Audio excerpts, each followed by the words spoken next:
श्रीराम समर्थ. गोपाल कृष्ण भगवान की जय. आता आपण या अध्यायातला गीतेमधला 40वा श्लोक पाहणार आहोत.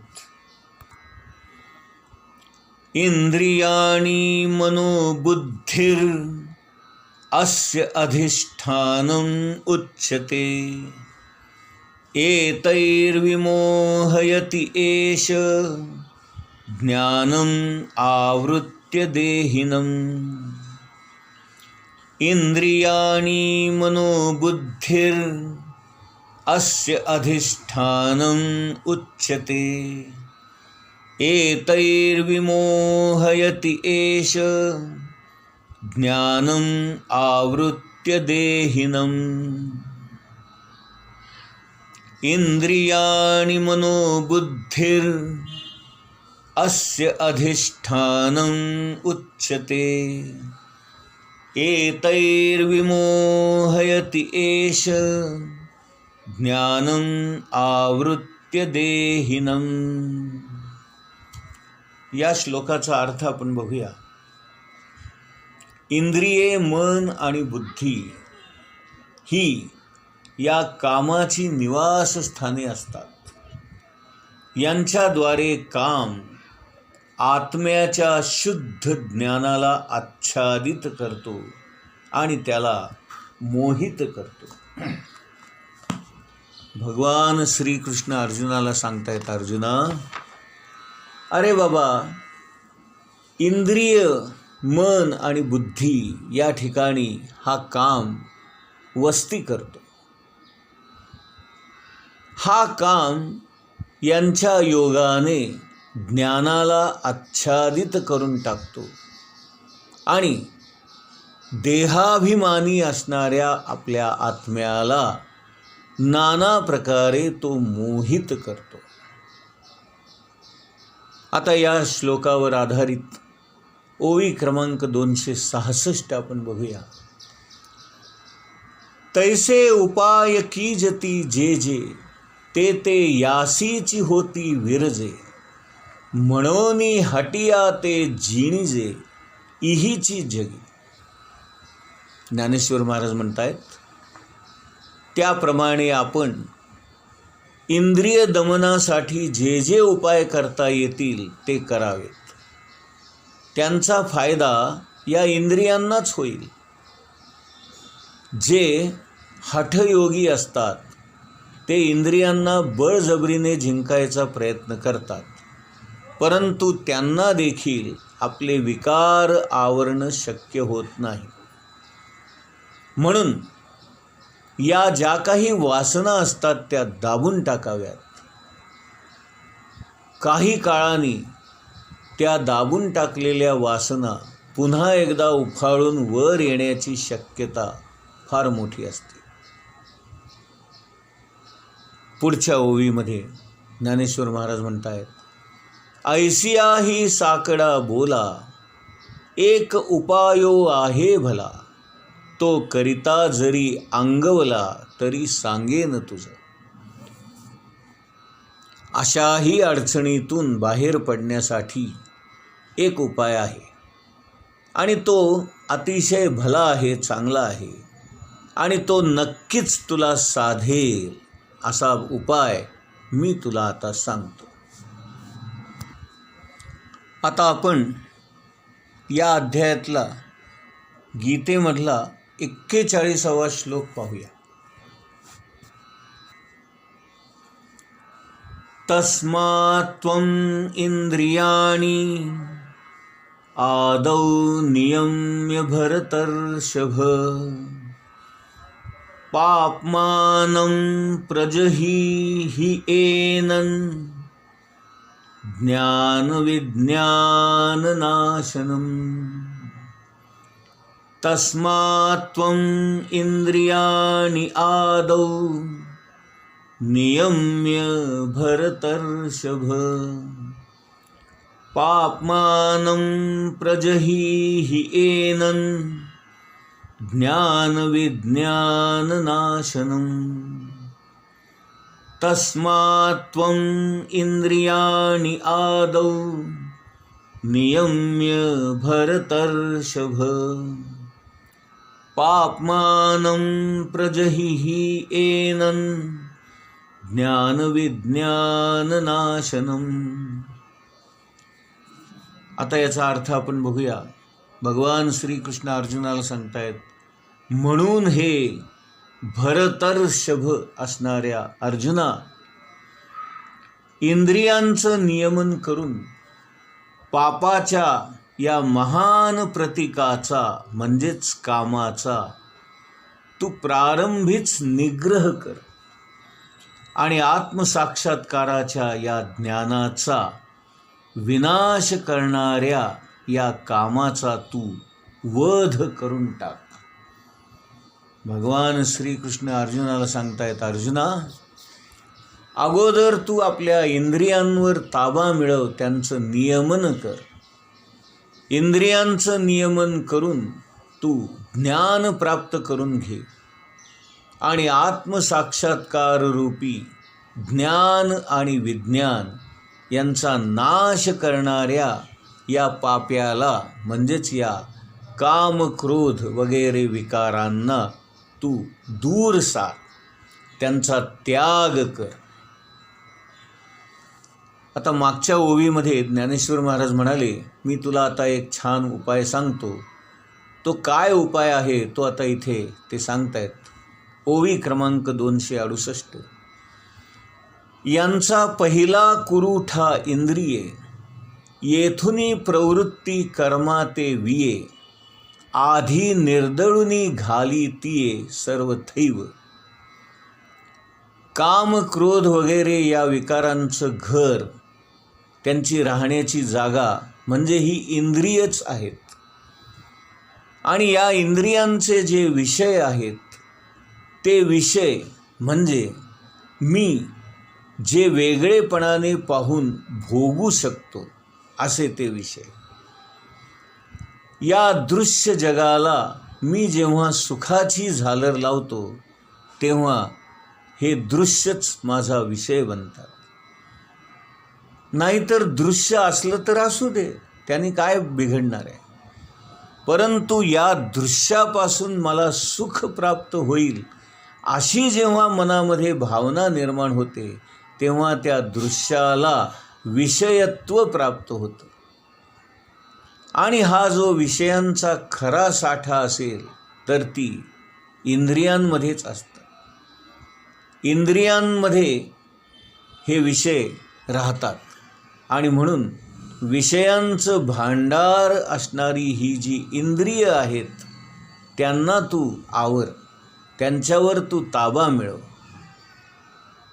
या इंद्रियांकडून विषय भोगण्याची जी काही धडपड सुरू असते त्यांना आधी निर्दाळुनी घाली, असं ज्ञानेश्वर महाराज म्हणतात. म्हणजे त्या इंद्रियांची ही विषय सुख मिळवण्याची जी धडपड आहे ती आधी तू बंद करून टाक, मारून टाक. आता ज्ञानेश्वर महाराज एक महत्त्वाचं इथं आपल्याला सांगतात. इंद्रियांचं कसं आहे, विषय भोगण्याची सुरुवात आधी थोड्या माफक प्रमाणामध्ये होते आणि मग हळूहळू ते विषय आपल्याला जसे जसे आवडू लागतात तसे तसे ते खूप मोठ्या प्रमाणावर भोगण्याची इच्छा होते आणि ते प्रमाण दिवसागणिक वाढत जातं. एकच प्याला नावाचं नाटक आलं होतं. त्याच्यामध्ये सुधाकर नावाचा अत्यंत सज्जन प्रवृत्तीचा माणूस असतो, परंतु तो आपल्या एका दारुड्या मित्राच्या नादी लागून त्या मित्राच्या संगतीमध्ये राहून त्याच्या आग्रहाला बळी पडतो आणि काही होत नाही रे, एक प्याला पिऊन बघ, असं तो मित्र याला बळी घालतो आणि याला दारू पिण्यामध्ये आग्रह करतो. आणि एकच प्याला मी घेईन, परत मी दारूला स्पर्श करणार नाही असं हा सज्जन माणूस म्हणतो खरं, पण तो एकच प्याला प्याल्यानंतर याला त्या दारूची अशी काही नशा चढते, अशी काही चटक लागते की पुन्हा पुन्हा रोज एकच प्याला घ्यावा असं त्याला वाटू लागतं. आणि मग एकदाच मी घेईन, पुन्हा इथे येणार नाही असं म्हणणारा तो सद्गृहस्थ, सज्जनग्रस्त या दारुड्या मित्राच्या नादामुळे त्या दारूच्या दुकानामध्ये रोज जाऊ लागतो. आणि एकच प्याला करता करता अख्खी बाटली कधी संपवतो हे त्याचं त्याला देखील कळत नाही. अशा प्रकारे हे विषय जेव्हा आपली इंद्रिये भोगायला सुरुवात करतात तेव्हा अत्यंत कमी प्रमाणामध्ये भोगतात आणि मग हळूहळू त्यांची ही विषय वासना वाढत जाते. आणि मग एका प्यालाची बाटली कधी होते हे आपल्या लक्षातही येत नाही. अशा प्रकारे माणसं विषयांच्या पुढे अधीन होतात आणि आपलं स्वातंत्र्य गमावून बसतात आणि ते विषयांच्या विळख्यामध्ये अडकतात. अशा या इंद्रियांचं निर्दालन करायचं म्हणजे काय, तर महाराज म्हणतात विषय हे असणारच. अहो, आपण जन्माला आलो तेच मुळी विषयामधून. मग आपण विषयांशिवाय कसे राहू शकणार. म्हणून महाराज काय म्हणतायत, विषय आहेत, असले तर असू द्या आणि नसले तर नसू द्या, इतकं आपण त्या विषयांपासून अलिप्त राहील पाहिजे. विषय हे परमार्थाला आवश्यकच आहेत, कारण त्याशिवाय आपण जगूच शकणार नाही. अहो, खाल्लं नाही तर आपण जगणार कसं, प्यालो नाही तर आपण जगणार कसं. म्हणून खाणं पिणं हे तर आपल्याला आवश्यकच आहे आणि ते करणं भागच आहे. म्हणून त्या प्रमाणामध्ये विषय हे आपल्याला गरजेचे आहेतच. परंतु ते नाही म्हणून आपल्याला दुःख होता कामा नये आणि आपण त्याच्यामध्ये आसक्त होता कामा नये, आपण त्याच्यामध्ये अडकता कामा नये. एवढी खबरदारी पारमार्थिक माणसांनी घेतली पाहिजे, साधक माणसांनी घेतली पाहिजे.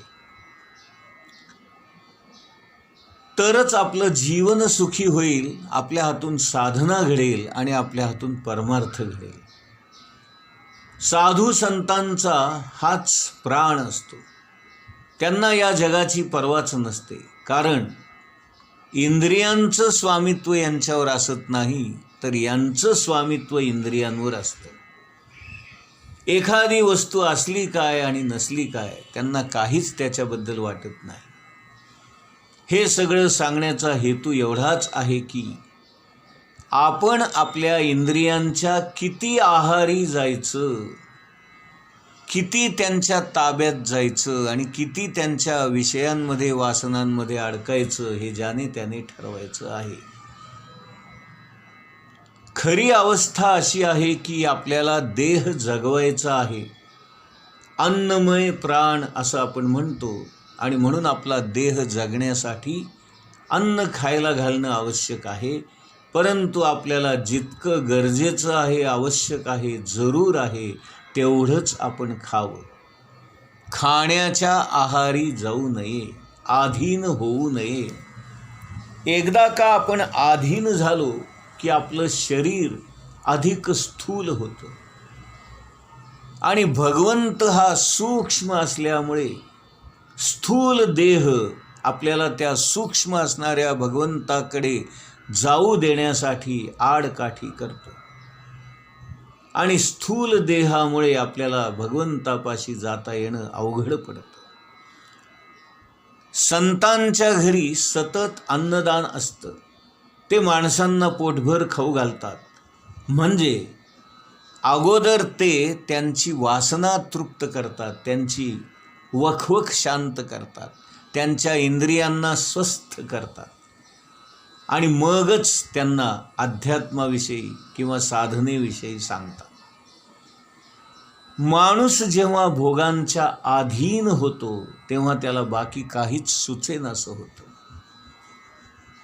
काम आणि क्रोध हे आपल्याला कधी नागवतील, कधी उघडं पाडतील हे सांगता येत नाही. आणि म्हणून आपण आपल्या इंद्रियांना आवरलं पाहिजे, इंद्रियांच्या विषयापासून आपण दूर राहिलं पाहिजे गरजे इतकेच माफक जरूर तेवढेच भोग भोगले पाहिजेत. आपण त्यांच्या अधीन न होता विकारांवर आणि इंद्रियांवर आपण आपल्या मनाचा आणि बुद्धीचा ताबा मिळवला पाहिजे. तरच आपल्याला परमार्थामध्ये काहीतरी मिळवता येईल. आपल्या हातून साधन घडेल आणि आपल्याला कधी ना कधी त्या सूक्ष्म असणाऱ्या भगवंताची प्राप्ती होईल. त्याच्यासाठी आपली देहबुद्धी हळूहळू कमी करणं आवश्यक आहे आणि आत्मबुद्धी जागृत करणं आवश्यक आहे. आणि देहबुद्धी घालवायची असेल तर विषय वासना आणि विकारांपासून दूर राहणं, आसक्ती विरहित राहणं हे अत्यंत गरजेचं आहे. आणि हे करण्यासाठी, हे समजण्यासाठी आणि याचं आचरण आपल्या हातून होण्यासाठी सतत आपण सत्संगतीमध्ये राहणं आवश्यक आहे. संतांच्या सज्जनांच्या सहवासात राहणं आवश्यक आहे. तरच आपल्याला या सगळ्यापासून परावृत्त होता येईल. गोपाल कृष्ण भगवान की जय.